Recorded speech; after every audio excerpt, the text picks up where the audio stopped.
കോവിഡിൻ്റെ സമയത്താണ് ഇതുമായി ബന്ധപ്പെട്ട ഒരു സ്റ്റോറി എഴുതാമെന്ന് തീരുമാനിച്ച് അങ്ങനെ എഴുതിയതാണ്. ഇതൊരു സൈക്കോ ത്രില്ലറാണ്. ഇതില് നായകൻ എങ്ങനെയാണ്? ഒരു സൈക്കോ ആണ്.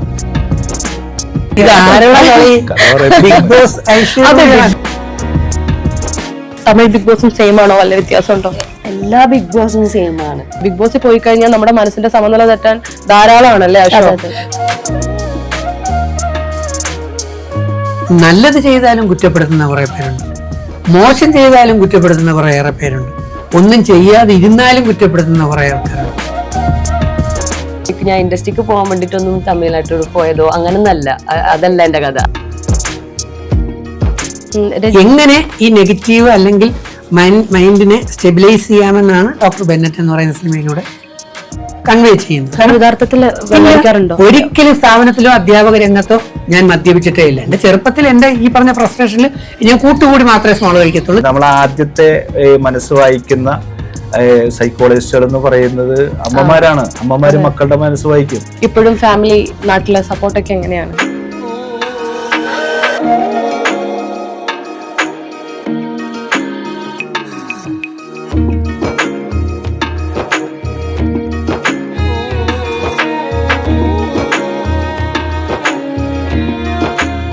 Hi, hello, welcome to celluloid. This is Nimisha Ram. മലയാളികൾക്ക് ഏറെ കൗതുകമുള്ള ഒരു വിഷയമാണ് hypnotism and mentalism.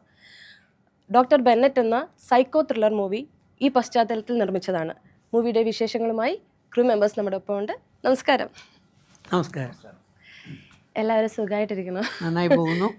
Psycho thriller മൂവിയാണ്, പോരാതെ ഒരു മെൻ്റലിസം ആ ഒരു പശ്ചാത്തലത്തിൽ നിർമ്മിച്ചതാണ് അല്ലേ? ഷമീർ സാറിൽ നിന്ന് തുടങ്ങാം. പറയൂ സാർ, ഇങ്ങനൊരു വിഷയത്തെ ആസ്പദമാക്കിയിട്ട്. ഞാനൊരു 15 വർഷമായിട്ട് ഈ ഹിപ്നോതെറാപ്പി ചെയ്തുകൊണ്ടിരിക്കുകയാണ്. അപ്പോൾ സാധാരണയിൽ നിന്ന് വ്യത്യസ്തമായിട്ടാണ് ഹിപ്നോതെറാപ്പി. സാധാരണ ഈ മാനസികമായിട്ടുള്ള പ്രശ്നങ്ങൾക്കാണ് ഹിപ്നോതെറാപ്പി ചെയ്യുക. ഞാൻ പലപ്പോഴും ശാരീരികമായ രോഗങ്ങൾക്ക് പോലും ഹിപ്നോതെറാപ്പി ചെയ്യാറുണ്ട്. ഒരു വേറിട്ട വഴിയിലൂടെ സഞ്ചരിക്കുന്നത് കൊണ്ട് ഏകദേശം ഒരു കോവിഡിൻ്റെ സമയത്താണ് ഇതുമായി ബന്ധപ്പെട്ട ഒരു സ്റ്റോറി എഴുതാമെന്ന് തീരുമാനിച്ച് അങ്ങനെ എഴുതിയതാണ്. അത് psychological science fiction thriller cinema എന്നുള്ള നിലക്കാണ് ഞാനതിൻ്റെ സ്റ്റോറി തയ്യാറാക്കിയത്. അപ്പോൾ അത് തരക്കേടില്ലാത്ത രീതിയിൽ ഇതുവരെ സിനിമാ മേഖലയിൽ വരാത്ത ഒരു ത്രെഡ് ആ സമയത്ത് മൈൻഡിൽ കിട്ടി. അങ്ങനെ അത് വെച്ചിട്ടാണ് ശരിക്കും ആ സ്റ്റോറി ഞാൻ കംപ്ലീറ്റ് ചെയ്തത്. ഇതിൽ ഡോക്ടർ ബെന്നറ്റ് എന്ന കഥാപാത്രം ചെയ്തിരിക്കുന്നത് ജിൻസാണ് അല്ലേ, കേന്ദ്ര കഥാപാത്രം. അപ്പോൾ ഈ പറഞ്ഞല്ലോ, ചില ആൾക്കാർക്ക് കഥാപാത്രത്തിൽ നിന്ന് ഇറങ്ങി വരാൻ ബുദ്ധിമുട്ടുണ്ടാവും. ഇതൊരു സൈക്കോ ത്രില്ലറാണ്. ഇതിൽ നായകൻ എങ്ങനെയാണ്? ഒരു സൈക്കോ ആണോ? എന്താണ് ക്യാരക്ടർ? ഒരിക്കലും സൈക്കോ അല്ല. എനിക്ക് സിനിമയ്ക്ക് വേണ്ടി, സിനിമയുടെ ആ കഥാപാത്രത്തിന് വേണ്ടി നമ്മളൊരു ചില മുഹൂർത്തത്തിലെ സൈക്കോ പോലെ ആകുന്നല്ലാതെ അല്ല, ജീവിതത്തിലല്ല, ഫിലിമിൽ സൈക്കോ ആണോ? സൈക്കോ അല്ല, നമ്മളൊരു സൈക്കോ അല്ല. നമ്മളിപ്പം ഒരു പ്രതികാരം തീർക്കാൻ വേണ്ടി, ഒരു സാമ്പത്തികമായിട്ടൊന്നും ചെയ്യാൻ പറ്റാത്ത ആള് തന്റെ കുടുംബത്തെ നശിപ്പിച്ചവരെ അവരോടുള്ളൊരു പ്രതികാരം, അത് മെന്റലിസ്റ്റ് കൂടെ ചെയ്യുന്നു മാത്രം. ഒരു മെന്റലിസ്റ്റിനെ പ്യൂറായിട്ട് ബേസ് ചെയ്തിട്ട് അവന് ശരിക്കും പ്രതികാരം ചെയ്യാൻ വേണ്ടി തന്നെ ഉപയോഗിക്കുന്നതാണ്, പക്ഷെ അവൻ നല്ലതിനോട് ഉപയോഗിക്കുന്നതാണ്. എന്തായിരുന്നു നേരിട്ട് ഇത് പഠിക്കേണ്ടി വന്നിട്ടുണ്ടോ? മെന്റലിസം പഠിച്ചോ ഇതിനു മുന്നേ? എങ്ങനെയാ?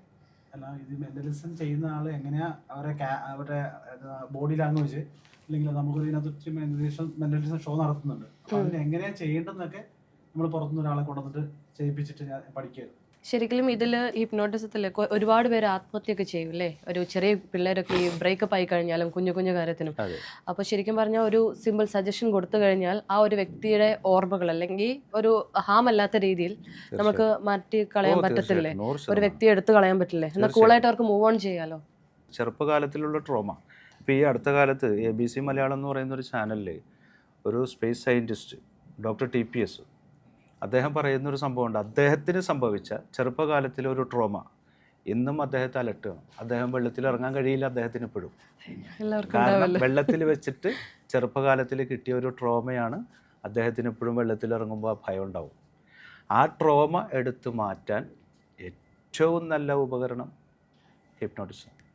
അതെ, ഇതിൽ ആയിഷ അല്ലേ നായികയായിട്ട് വന്ന കുട്ടിയാണ്. എനിക്ക് തോന്നുന്നു മലയാളത്തിൽ ആദ്യമായിട്ടാണ്, പക്ഷെ ബിഗ് ബോസിൽ തമിഴ് തെലുങ്കുലുണ്ട്. എന്താണ് ഫിലിമിലെ ക്യാരക്ടറിനെ പറ്റി അറിയാം? ഈ ക്യാരക്ടർ ഞാൻ കഥ കേട്ടപ്പോൾ തന്നെ ഒത്തിരി ഇഷ്ടപ്പെട്ട് ചെയ്യണമെന്ന് ആഗ്രഹിച്ച് ചെയ്തൊരു ക്യാരക്ടറാണ്. ലൈക്ക് ഒബ്വിയസ്ലി ലൈക്ക് ഒരു റിവെഞ്ച് നടക്കും, ഒരു എന്താണ് അതിനെ വന്നിട്ട് അന്വേഷിക്കുന്ന ഒരു കമ്മീഷണർ ഓഫീസറായിട്ടാണ് എൻ്റെ ക്യാരക്ടർ ഉള്ളത്. അപ്പോൾ എനിക്കും ഹീറോക്കും ഒരു പിന്നെ ഓൾറെഡി ഒരു ഇതുണ്ടാവും, കണക്ഷൻ ഉണ്ടാവും. സോ അതൊക്കെ നമ്മൾ വളരെ ലൈറ്റായിട്ടാണ് കാണിച്ചിരിക്കുന്നത്. ഒരു രീതിക്കും കഥ ഇങ്ങോട്ടും തിരിയാണ്ട് ലൈക്ക് ഇതാണ് കോൺസെപ്റ്റ് എന്നുള്ള പോലെ. ആൻഡ് എനിക്ക് ഒബ്വിയസ്ലി ഇതെൻ്റെ മലയാള ഡെബ്യൂ ആയതുകൊണ്ടും നല്ലൊരു ലോഞ്ച് കിട്ടണം എന്നുള്ളൊരു പ്രതീക്ഷിച്ചിട്ട് എല്ലാത്തിനും ചേർത്തിട്ടാണ് ക്യാരക്ടർ ചെയ്തേക്കുന്നത്. അതേപോലെ പോലീസ് ആയിട്ട് ചെയ്യാൻ പറ്റിയാലും ഭയങ്കരമായിട്ട് ലൈക്ക് ഞാൻ ഹാപ്പിയാണ്. പവർഫുൾ ക്യാരക്ടർ ആണല്ലോ. അതെ, എനിക്ക് അങ്ങനത്തെ ക്യാരക്ടേഴ്സ് ചെയ്യണമെന്നാണ് ഭയങ്കര ആഗ്രഹം ലൈഫിൽ. പോലീസല്ല IPS ഓഫീസർ ആയപ്പോ ഇതിലെ നായകനോട് യോജിക്കുന്ന ഒരു IPS ഓഫീസർ ആണോ അതോ നായകന്റെ ആക്ടിനെ എതിർക്കുന്ന ഒരു ഓഫീസർ? നമുക്ക് എപ്പോഴും ഒരു ആകാംക്ഷ ഉണ്ടാവൂല്ലോ, എന്തെങ്കിലുമൊക്കെ ഒരു ത്രെഡ് കിട്ടിക്കഴിഞ്ഞാൽ ഇത് ആരോടാ കളി? ബിഗ് ബോസ് അതെ, ബിഗ് ബോസിൽ വന്ന ഇത് ശരിക്കും ഭയങ്കര റിലേറ്റഡ് ആണ്. ബിഗ് ബോസിൽ പോയി കഴിഞ്ഞാൽ നമ്മുടെ മനസ്സിന്റെ സമനില തെറ്റാൻ ധാരാളമാണല്ലേ ആ ഷോ. കാരണം അവിടെ മൊത്തം ഒരു നെഗറ്റിവിറ്റി തന്നെയാണ്. നമുക്ക് ഭയങ്കര പോസിറ്റിവിറ്റി ആണെങ്കിൽ അവിടെ നെഗറ്റിവിറ്റിനാണ് പ്രോത്സാഹിപ്പിക്കുന്നത്, അതാണ് മാർക്കറ്റ് ചെയ്യുന്നത്. തമിഴ് ബിഗ് ബോസും സെയിം ആണോ, വല്ല വ്യത്യാസം ഉണ്ടോ? എല്ലാ ബിഗ് ബോസും സെയിം ആണ്. ഡിഫറൻസ് തോന്നിയോ? കുറച്ചും കൂടെ മലയാളം ലൈറ്റ് ആണ്, കുറച്ചും കൂടെ എല്ലാം സെയിം ആണ് ആക്ച്വലി. ഈ ലാംഗ്വേജ് മാത്രമേ വ്യത്യാസമുള്ളൂ എന്ന് ഞാൻ പറയുള്ളൂ. ബിക്കോസ് നിങ്ങൾ നോക്കിക്കഴിഞ്ഞിട്ടുണ്ടെങ്കിൽ എല്ലാത്തിലും ഒരു സിമിലർ ആയിട്ടുള്ള ഒരു ക്യാരക്ടർ ഉണ്ടാവും. ഇത് എടാ ഇത് അവിടുത്തെ ബിഗ് ബോസിൽ ഇങ്ങനത്തെ ഒരു ക്യാരക്ടർ ഉണ്ടായിരുന്നില്ലേ, അങ്ങനെ ഉണ്ടാവും. ഒരു സിനിമ പോലെ ഒരു ഹീറോയിൻ ഫിഗർ ഉണ്ടാവും, ഒരു ഹീറോ ഫിഗേഴ്സ് ഉണ്ടാവും, മോഡൽസ് ഉണ്ടാവും, കുറച്ച് സീനിയേഴ്സ് ആയിട്ടുള്ള ആൾക്കാരുണ്ടാവും, എല്ലാം ഉണ്ടാവും. എല്ലാം ഉണ്ടായതിൽ ഇപ്പോൾ ആക്ച്വലി പറയുകയാണെന്നുണ്ടെങ്കിൽ ഒരു 20 പേര് മൊത്തത്തിൽ, അതെ, ഒരു 20 മെമ്പേഴ്സ് ഒരിടത്തിൽ കൂടി മറ്റുള്ളവരെ ലൈക്ക് തളർത്തണം എന്നുള്ള ആ നെഗറ്റീവ് തോട്ട്സ് വന്ന് അതുകൊണ്ടാണ് അവിടെ ആ ഒരു നെഗറ്റിവിറ്റി ക്രിയേറ്റ് ആവുന്നത്. സോ ഇത് ഒരു മെന്റലി ലൈക്ക് കണക്റ്റഡ് ആയിട്ടുള്ള ഒരു കാര്യം തന്നെയാണല്ലോ. ലൈക്ക് എല്ലാവരും ഇരുന്ന് ഒരേപോലെ നെഗറ്റീവായിട്ട് തിങ്ക് ചെയ്യുമ്പോഴത്തേനും ആ പ്ലേസ് മൊത്തം നെഗറ്റീവ് അവിടെ പിന്നെ പറയും വേണമല്ലോ അല്ലേ. അതെ അതെ, ഫോഴ്സ്ഫുള്ളി നമ്മളെ കൊണ്ട് ചില കാര്യങ്ങൾ ചെയ്യിപ്പിക്കും. ചില കുറ്റം പറയാൻ ഇഷ്ടമില്ലാത്ത ആൾക്കാർക്ക് അവിടെ പറഞ്ഞേ പറ്റത്തുള്ളൂ, വേറെ ഓപ്ഷൻ ഇല്ല. ഇപ്പൊ 2 ഫ്രണ്ട്സ് പോയെന്ന് കരുതുക, അവിടെ ചെന്നാൽ 2 പേര് അടിച്ചു വരാനുള്ള ചാൻസ് ഒക്കെ ഉണ്ടോ? പോകാതിരിക്കുക, 2 ഫ്രണ്ട്സ് ഒരേ സീസണിൽ പോകാതിരിക്കുക. അറിയാവുന്ന ആൾക്കാർ പോകാണ്ടിരിക്കുന്നതായിരിക്കും നല്ലത്. അതെ, അപ്പോൾ അവിടുന്ന് ഞാൻ ചോദിക്കുന്നത്, തിരിച്ചു വന്നു ബിഗ് ബോസ് നിന്ന് തിരിച്ചിറങ്ങിയ സമയത്ത് ഒന്ന് റീകവറി പീരീഡ് ഉണ്ടാവുമല്ലോ, ഒരുപാട് കാലം എടുത്തു അതിന് റിക്കവറായി? ഇല്ല, ലൈക്ക് ഞാനെന്നുള്ള വ്യക്തി ലൈക്ക് യൂഷ്വലായിട്ട് തന്നെ ഞാൻ സങ്കടത്തിൽ നിൽക്കുന്നത് എനിക്കിഷ്ടമല്ല. സോ എനിക്ക് എന്തെങ്കിലും ഹേർട്ടായെങ്കിൽ തന്നെ ഒന്നുകിൽ കരഞ്ഞോ അല്ലെങ്കിൽ എൻ്റെ ലൈക്ക് ഫാമിലിയിലായിട്ട് ഫ്രണ്ട്സിനോടൊക്കെ എല്ലാം തുറന്നിങ്ങനെ പറഞ്ഞ് പൊട്ടി എല്ലാം കഴിഞ്ഞു, അത്രേ ഉള്ളൂ. പക്ഷെ അറിയത്തില്ലല്ലോ, ഐഡിയ ഇല്ലല്ലോ പുറത്ത് നെഗറ്റീവ് ഇമേജ് ആണോ പോസിറ്റീവ് ആണോ. അതാ ഞാൻ പറയുന്നത്, ലൈക്ക് പുറത്ത് വന്നിട്ട് എല്ലാം കാണുമ്പോഴത്തേനും ഒബ്വിയസ്ലി ഹേർട്ട് ഉണ്ടായിരുന്നു, ലൈക്ക് സങ്കടം ഉണ്ടായിരുന്നു, എല്ലാം ഉണ്ടായിരുന്നു. പക്ഷെ അതെന്നെ പിടിച്ചിരുത്തിയോ ഇല്ലാട്ടി അങ്ങനെ ഒന്നും ചെയ്തൊന്നുമില്ല. എന്നെ കൊണ്ട് അത് കുറച്ച് പെട്ടെന്ന് തന്നെ പുറത്ത് വരാൻ പറ്റി. ബിക്കോസ് പുറത്ത് വന്നോട്ട് ഞാൻ പിന്നെ അടുത്ത സ്റ്റെപ്പിലോട്ടായി. ഓക്കെ, അടുത്ത് എന്ത് ചെയ്യും, ഫസ്റ്റ് ഫുഡ് കഴിക്കണം, ബിരിയാണി കഴിക്കണം, ഇങ്ങനെയൊക്കെയാണ് എൻ്റെ മൈൻഡ് സെറ്റ്. എവിടെയെങ്കിലും പോകണം, ട്രിപ്പ് പോകണം, ഇങ്ങനെയൊക്കെയായിരുന്നു എൻ്റെ മൈൻഡ് സെറ്റ് എന്നല്ലാണ്ട് പക്ഷേ ഇങ്ങനെയൊക്കെ നടന്നു എനിക്കിപ്പോൾ എന്ത് ചെയ്യും, അടുത്ത് ഞാൻ എന്ത് അങ്ങനെ ഞാൻ ആലോചിച്ചില്ല ആക്ച്വലി. അതുകൊണ്ടായിരിക്കും മേ ബി എന്നെ കൊണ്ട് ട്രാവൽ ചെയ്യാൻ പറ്റിയെന്നാണ് ഞാൻ വിശ്വസിക്കുന്നത്. അത് കഴിഞ്ഞത് കഴിഞ്ഞു, ഫസ്റ്റ് ഇസ് ഫസ്റ്റ്. അതിനിപ്പോൾ എന്തായാലും. ആയിഷ വരുന്നത് കാസർഗോഡ് നിന്നാണല്ലേ. ഈ കാസർഗോഡ് നിന്ന് ഒരു ഫിലിമിലോട്ട് വരാൻ എനിക്ക് തോന്നുന്നു കുറച്ച് ബാക്കി ഒരു ഡിസ്ട്രിക്റ്റിനേക്കാൾ കുറച്ചുകൂടി സ്ട്രഗിൾ ഉണ്ട് നമുക്ക് മീഡിയ ഇൻഡസ്ട്രിയിൽ ഏതിലോട്ട് വരാൻ വേണ്ടിയിട്ടും അല്ലേ. പക്ഷെ എന്തുകൊണ്ട് ഇനീഷ്യലി മലയാളത്തിൽ ട്രൈ ചെയ്തിട്ട്? ഇല്ല, അതാണ് ഞാൻ പറയുന്നത്. ആക്ച്വലി ഞാൻ ഇൻഡസ്ട്രിക്ക് വരണമെന്ന് വിചാരിച്ച ഒരാളേ അല്ല. ഞാൻ പഠിക്കാൻ വേണ്ടി ചെന്നൈ പോയതാ. അപ്പൊ പഠിച്ചുകൊണ്ടിരിക്കുമ്പോ ആക്സിഡന്റലായിട്ട് ഒരു ഷോ കിട്ടണു, അതിൽ ജസ്റ്റ് പോണു, അതിൽ കണ്ടിട്ട് പിന്നെ ഒരു പ്രോജക്റ്റ് വരണു, അങ്ങനെ വന്നതാണ്. അല്ലാണ്ട് ലൈക്ക് ഞാൻ ഇൻഡസ്ട്രിക്ക് പോകാൻ വേണ്ടിട്ടൊന്നും തമിഴ്നാട്ടോട് പോയതോ അങ്ങനൊന്നല്ല. അതല്ല എന്റെ കഥ. ഐഷയേക്കാൾ ഈ ഫീൽഡിൽ ഫിലിം ഇൻഡസ്ട്രിയിൽ ഐഷയെ കൊണ്ടുവരാൻ ഐഷയുടെ ഉമ്മയാണ് ഭയങ്കരമായിട്ട് സപ്പോർട്ട് ആക്ച്വലി കമ്മ്യൂണിറ്റിനെ പറയാൻ പാടില്ല, ബട്ട് സ്റ്റിൽ ആ കമ്മ്യൂണിറ്റിന്ന് സപ്പോർട്ട് ചെയ്യുന്ന ആൾക്കാർ ഇപ്പോഴും ഒരുപാട് പേര് സപ്പോർട്ട് ചെയ്യുന്നുണ്ട്, ഒരുപാട് പേര് മുന്നോട്ട് വരുന്നുണ്ട്, എതിർക്കുന്നവരും ഉണ്ട്. അതെ, ബട്ട് എന്നാലും നമുക്ക് ഡ്രസ്സിങ്ങിലാണെങ്കിൽ പോലും അല്ലെങ്കിൽ ഈ ഒരു മീഡിയ ഫീൽഡ് എന്ന് പറയുമ്പോൾ ആൾക്കാർക്ക് ക്രിറ്റിസൈസ് ചെയ്യാൻ ഈസി ആണല്ലോ. ഇപ്പോഴും ഫാമിലി നാട്ടിലെ സപ്പോർട്ടൊക്കെ എങ്ങനെയാണ്? കണക്ക്. പക്ഷെ നമ്മുടെ ഏരിയയിൽ ഒരുപാട് പേരുണ്ടല്ലേ, സന്തോഷപ്പെടുന്ന ഒരുപാട് പേരുണ്ട്. അതേപോലെ തന്നെ ഇവളെന്താ ഇങ്ങനെ ആയിപ്പോയെന്നുള്ള പോലെ പറയുന്ന ആൾക്കാരും ഉണ്ട്. സോ ഞാൻ അത് മൈൻഡ് ചെയ്യാറില്ല. ഇപ്പൊ ഈ പറഞ്ഞില്ലേ, ഈ പറഞ്ഞ അവസ്ഥകളെല്ലാം ഏതിലൂടെയാണ് സഞ്ചരിക്കുക? മൈൻഡിലൂടെയാണ് സഞ്ചരിക്കുന്നത്. ആലോചിച്ച് നോക്ക്. ഇപ്പൊ എന്ത് ചെയ്താലും, നല്ലത് ചെയ്താലും കുറ്റപ്പെടുത്തുന്ന കുറേ പേരുണ്ട്, മോശം ചെയ്താലും കുറ്റപ്പെടുത്തുന്ന കുറേയേറെ പേരുണ്ട്, ഒന്നും ചെയ്യാതെ ഇരുന്നാലും കുറ്റപ്പെടുത്തുന്ന കുറേ ആൾക്കാരുണ്ട്. ഒറ്റ വാക്കുകൊണ്ട് ടേൺ ചെയ്യിപ്പോയി. ഇപ്പം ഇങ്ങനെ വളരെ ഡിപ്രസ്ഡ് ആയിട്ട് ടെൻഷനിൽ ഒരു പ്രത്യേക സ്റ്റേറ്റ് ഇരിക്കുമ്പോൾ എന്നെ കാണുന്നു, നേരത്തെ പറഞ്ഞില്ല എൻ്റെ ഓറയും എൻ്റെ സ്നേഹം, അപ്പോൾ ഇയാളെ ഞാനൊന്ന് പിടിക്കുന്നു, അടുത്തോട്ട് വരുന്നു, തോളിൽ തട്ടി വാത്സല്യത്തിൽ കുഴപ്പമില്ല, നമുക്ക് അടുത്ത ഇന്ന കാര്യം ചെയ്താൽ നമുക്ക് സെറ്റാക്കാം എന്ന ആ ഒരൊറ്റ വാക്കിലൂടെ ഇയാൾക്ക് എന്നിലുള്ള വിശ്വാസം കൂടെ കൊണ്ട് ഇയാളുടെ മനസ്സിൽ ഒരു നല്ല ട്രാൻസ്ഫോർമേഷൻ വരാം. അതെ. അപ്പോൾ ഒരു കുടുംബത്തിൽ ഒരു ഹസ്ബൻഡിന് അല്ലെങ്കിൽ ഒരു വൈഫിന് അല്ലെങ്കിൽ മക്കളോട് പാരൻസിന് അല്ലെങ്കിൽ പാരൻസിനോട് മക്കൾക്ക് ഈ ഒരു രീതിയിലുള്ള പോസിറ്റീവ് മൈൻഡ് സെറ്റ് ആക്കി അതൊന്ന് ഇഗ്നേറ്റ് ചെയ്ത് കൊടുക്കാൻ പറ്റുമെങ്കിൽ, അതൊന്ന് ബേൺ ചെയ്ത് കൊടുക്കാൻ പറ്റുമെങ്കിൽ ആ കുടുംബം സ്വർഗമോ. അതെ. പക്ഷെ പലപ്പോഴും കുടുംബത്തിനകത്ത് സംഭവിക്കുന്നത് എങ്ങനെയാണ്? അപ്പൻ പൊട്ടിയാൽ അതിൻ്റെ ഇരട്ടിയായിട്ട് അമ്മ പൊട്ടും, ഇത് രണ്ടും കൂടെ പൊട്ടിയാൽ മക്കൾ അതിനേക്കാൾ അപ്പുറമായിട്ട് പൊട്ടും, ഇല്ലേ? അങ്ങനെ ആ കുടുംബം എന്ന് പറയുന്നത് നരകമയമായി മാറിക്കൊണ്ടേയിരിക്കുന്നു. എങ്ങനെ ഈ നെഗറ്റീവ് അല്ലെങ്കിൽ മൈൻഡിനെ സ്റ്റെബിലൈസ് ചെയ്യാമെന്നാണ് ഡോക്ടർ ബെന്നറ്റ് എന്ന് പറയുന്ന സിനിമയിലൂടെ കൺവേ ചെയ്യുന്നത്. അതെ. രജിതരൻ ഒരു പ്രൊഫസർ കൂടി ആയതുകൊണ്ട് പറയാണ് പലപ്പോഴും ഇപ്പൊ ഞാൻ ആർട്ടിസ്റ്റാണ്, പക്ഷെ ആ മേഖലയിലായിരുന്നല്ലോ. ഞാൻ പറയാം ഇപ്പൊ പലപ്പോഴും ചെറുപ്പത്തിലെ ട്രോമയാണ്. ഒരുപാട് കാര്യങ്ങൾ പഠിച്ചു. സാർ പറഞ്ഞ പോലെ എൻ്റെ ഡോക്ടറേറ്റ് മൈക്രോബയോളജിയാണ്, എൻ്റെ എംഫിൽ സൈറ്റോജനറ്റിക്സ് ആണ്, ഞാൻ MSc കേരള യൂണിവേഴ്സിറ്റിയിൽ നിന്ന് റാങ്ക് വാങ്ങിച്ചാണ്. ഇത് ആരും എന്നെക്കുറിച്ച് പറയാനില്ലാത്തതുകൊണ്ട് ദിലീപേട്ടൻ പറഞ്ഞ കണക്ക് എൻ്റെ PR ഞാൻ തന്നെയാണ്, ഞാൻ തന്നെ പറഞ്ഞല്ലേ പറ്റൂ. ആ 7 ഡിഗ്രികളുണ്ട്, 7 കോളേജുകളിൽ പഠിച്ചു, ഓരോന്നും പിരിച്ചുവിട്ടതല്ല, പല പല കോഴ്സുകൾക്കായിട്ട് 8 ഇൻസ്റ്റിറ്റ്യൂട്ടിൽ പഠിക്കേണ്ടി വന്നു. പ്രീ ഡിഗ്രി ഉണ്ടായിരുന്നല്ലോ, അത് ഡിഗ്രി അല്ല, പല ഇൻസ്റ്റിറ്റ്യൂട്ടിൽ പഠിക്കേണ്ടി വന്നു. 14 പുസ്തകങ്ങൾ എഴുതിയിട്ടുണ്ട്. ഇപ്പം 36ാമത്തെ സിനിമ ചെയ്തുകൊണ്ടിരിക്കുന്നു. പക്ഷേ ഇതെല്ലാം ചെയ്തത് 10ാം ക്ലാസ് വരെ വെറും 2 നിക്കർ മാത്രം ഇട്ട് നടന്ന, അമ്മയ്ക്കൊരു നല്ല പാൻസ് വാങ്ങിച്ചു തരാൻ നിവൃത്തിയില്ലാത്ത, കീറിയ പാവാട ഉടുത്ത അമ്മയുടെ മകനായിട്ട് അത് കണ്ട ആ ലൈഫിലുള്ള മൈൻഡിൻ്റെ ബേണിങ്, അതുപോലെ തന്നെ ഒരുപാട് കുത്തിമുറിവേൽപ്പിച്ചതും ഇൻസൾട്ട് ചെയ്തതും അപമാനിച്ചതുമായിട്ടുള്ള കുറേ സംഗതികൾ എൻ്റെ മനസ്സിലുള്ളത് കൊണ്ടും ആ മൈൻഡിനെ ദൈവത്തിൻ്റെ അനുഗ്രഹം കൊണ്ട് ഞാൻ പോസിറ്റീവായി ഗുണപ്പെടുത്തിയത് കൊണ്ട് ഇത്രയും പോസിറ്റീവ് സാധനങ്ങൾ എനിക്ക് ഉണ്ടാക്കിയെടുക്കാൻ പറ്റി. പക്ഷെ ചില സമയങ്ങളിൽ സാറ് പറഞ്ഞ പോലെ എനിക്ക് തന്നെ തോന്നാറുണ്ട്. ഇന്ന് രാവിലെ കൂടെ ഞാൻ എൻ്റെ കൂട്ടുകാരൻ പറഞ്ഞു, എടാ കൊന്നാ കൊള്ളാം, ഒരു 8-10 എണ്ണത്തിന് അല്ലെങ്കിൽ കുറേ എണ്ണത്തിന് തീർത്തിട്ട് വേണം പോകാൻ. പണ്ടേ എൻ്റെ മനസ്സിനകത്തുള്ള ഒരുത്തനായിട്ട് ഞാൻ തീർക്കത്തില്ല, ഞാൻ എന്തായാലും കഷ്ടപ്പെട്ട് ഇത്രയൊക്കെ ആക്കിയിട്ട് ഒരഞ്ച് ടോക്സിക്കിനെ മാത്രം തട്ടിയിട്ട് പോയാൽ എനിക്ക് ഒരു വിലയുണ്ടാവില്ല, ഒരു അന്തസ്സും ഉണ്ടാവില്ല. 1നെ തട്ടിയാലും 100നെ തട്ടിയാലും ഞാൻ പോയി കിടക്കേണ്ടത് ഒരേപോലെ തന്നെയാണ്. എന്നാൽ പിന്നെ അത്രയ്ക്ക് ഞാൻ സത്യം പറഞ്ഞാൽ ആവേണ്ടത് ആരായിരുന്നു എന്ന് ചോദിച്ചാൽ ബോംബെ അതോ ലോകത്തിലെ അണ്ടർവേൾഡിലൊക്കെ ഒരു കഥാപാത്രമായി മാറേണ്ട തന്നെ. അങ്ങനെ വെറും ഒരു പ്രൈവറ്റ് ബസ്സിലെ ക്ലിയോ കണ്ടക്ടറോ അല്ലെങ്കിൽ ഒരു ഓട്ടോ അങ്ങനെ ആവേണ്ട ഒരു വ്യക്തിയായി മാറേണ്ട ഒരു വ്യക്തിയായിരുന്നു. എൻ്റെ ജീവിത സാഹചര്യം അങ്ങനെയായിരുന്നു, മനസ്സിലായില്ലേ? എൻ്റെ അമ്മ ഒരു മതത്തിലെ ഒരു കാസ്റ്റില്, അച്ഛൻ ഒരു കാലത്ത് ഒരു മതം, അവിടെ നിന്ന് അമ്മ ഇറക്കി വിടുകയാണ്. ഇതൊക്കെ എൻ്റെ ലൈഫ് മാത്രം മതി 10 സിനിമ കഥകൾ എഴുതാൻ വേണ്ടി. അങ്ങനെ ഇറക്കി വിട്ട് കഴിഞ്ഞ് അത് കഴിഞ്ഞ് വിശ്വസിച്ച ആളിനെ കെട്ടുകയും എനിക്ക് 8ാം മാസമുള്ളപ്പം പുള്ളി നഷ്ടപ്പെടുകയും ചെയ്ത് ആ അമ്മയുടെ മെൻ്റൽ സൈക്കോ ട്രോമ എന്ന് പറയുന്ന ഒരു സാധനം കണ്ട് വളരുമ്പോൾ എനിക്ക് റിവെഞ്ച് മാത്രമേ സ്വാഭാവികമായിട്ടുണ്ടാവൂ. തിരിച്ച് അമ്മയ്ക്ക് അവിടെ കയറാൻ പറ്റുന്നില്ല, ഇവിടെ ആരും എടുക്കാൻ പറ്റുന്നില്ല, തെരുവിൻ്റെ സന്തതിയായി കിടക്കുന്നു. 1 വയസ്സുള്ള കുട്ടി, അമ്മ ഒരു ലാസ്റ്റ് ഗ്രേഡ് സെർവൻ്റ് ഗവൺമെൻറ് ആശുപത്രിയിൽ ജോലിക്ക് പോകുമ്പം 1 വയസ്സുള്ള കൊച്ചിന് എന്തോന്ന് ചെയ്യും? കണ്ട കടത്തിണ്ണകളിൽ കിടത്തിയിട്ടാണ് പോയത്. കടകളിൽ, അയൽവക്കത്തെ വീടുകളിൽ പലരും ഇന്ന് ഞാൻ തിരിച്ചു വരുന്നവരെ വെച്ചേരെന്ന് പറഞ്ഞ് നാട്ടുകാർ വളർത്തിയ പ്രോഡക്റ്റാണ് ഞാൻ. സത്യമാണ്. ഞാൻ ആരോടും ഇതുവരെ പറയാത്തൊരു സെൻറ്റൻസാണ് ഞാനിപ്പോൾ മില്ലേനിയത്തിനോട് സൈനയോട് അല്ലെ സെല്ലുലോയിഡോ എന്നോട് ഞാൻ പറയുന്നത്. ഞാൻ എൻ്റെ മനസ്സിനെ സ്റ്റെബിലൈസ് ചെയ്തു. ഇത്രയും മതി ഒരു തലോടൽ, ഒരു തടവൽ.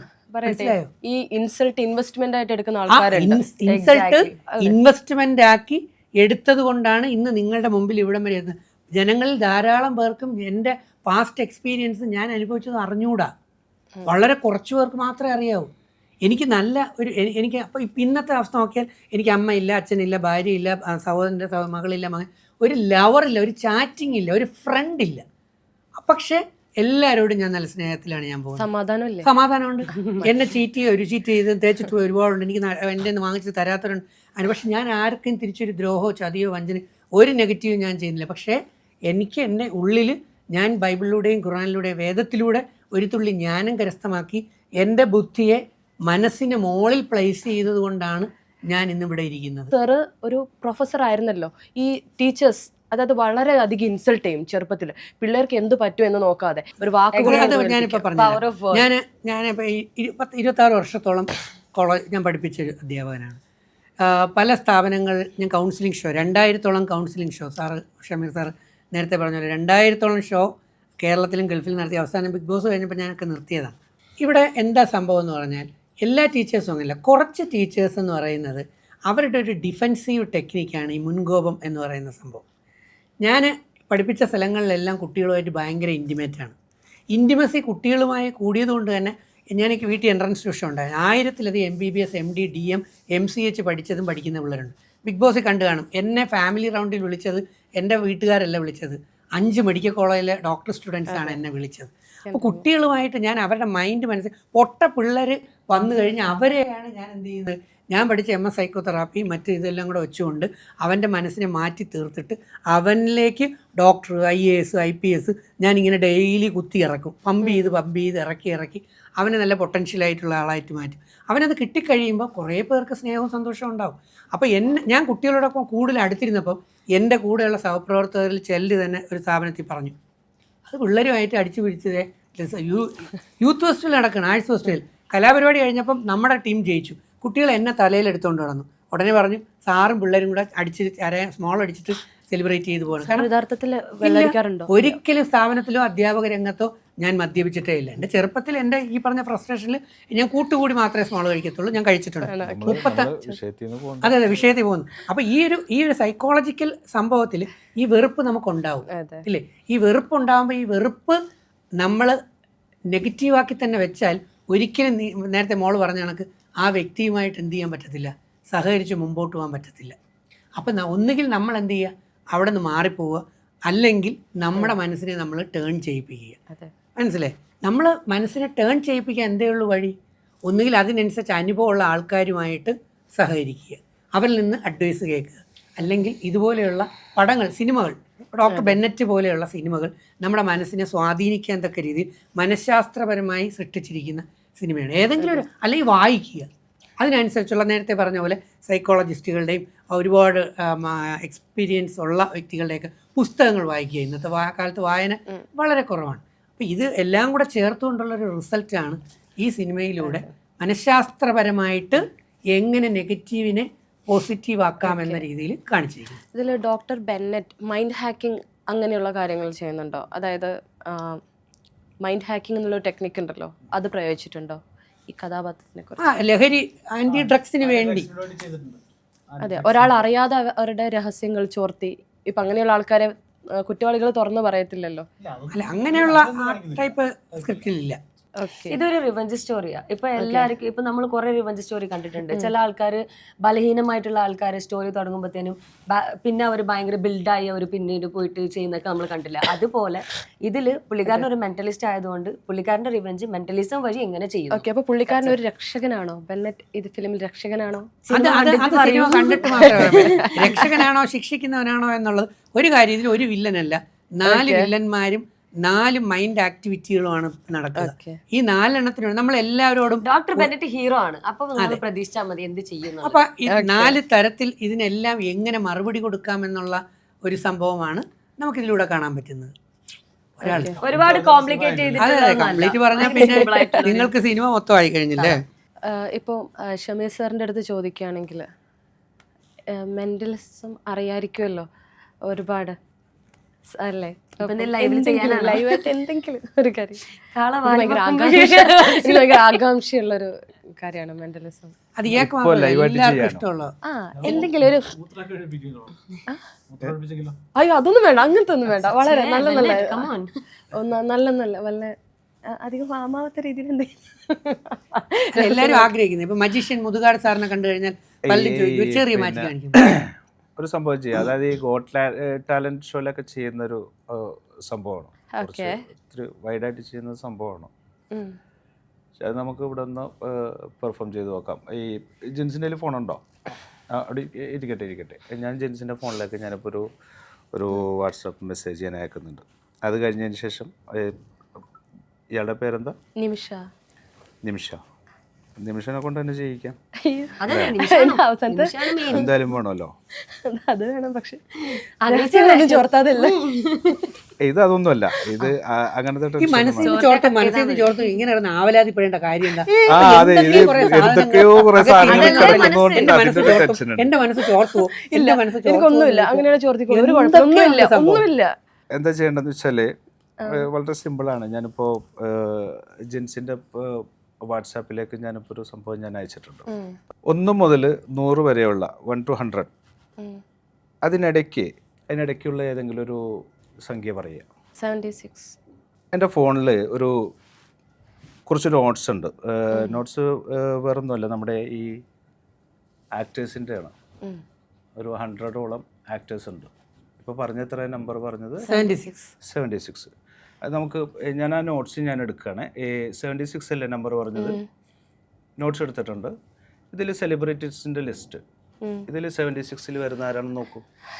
ഞാനൊന്ന് പിടിച്ചോളൂ, എനിക്ക് കാണുന്നില്ല. നോക്കൂ. ഏതോ ഒരു സെലിബ്രിറ്റി വായിക്കാൻ പറ്റുന്നുണ്ടോ? Leonardo DiCaprio. മേളിലും താഴെ നോക്കി വേറെ ആരെങ്കിലും ഉണ്ടോന്നോ? മേലെയോ? അതേ പേര് തന്നെ വേറെ എവിടെയെങ്കിലും ഉണ്ടോന്ന് നോക്കൂ. ഇല്ല. ഓക്കെ, തന്നോളൂ. ലിയോണാർഡോ ഡികാപ്രിയോ അല്ലേ, മറ്റേ ടൈറ്റാനിക്കിലെ നായകൻ.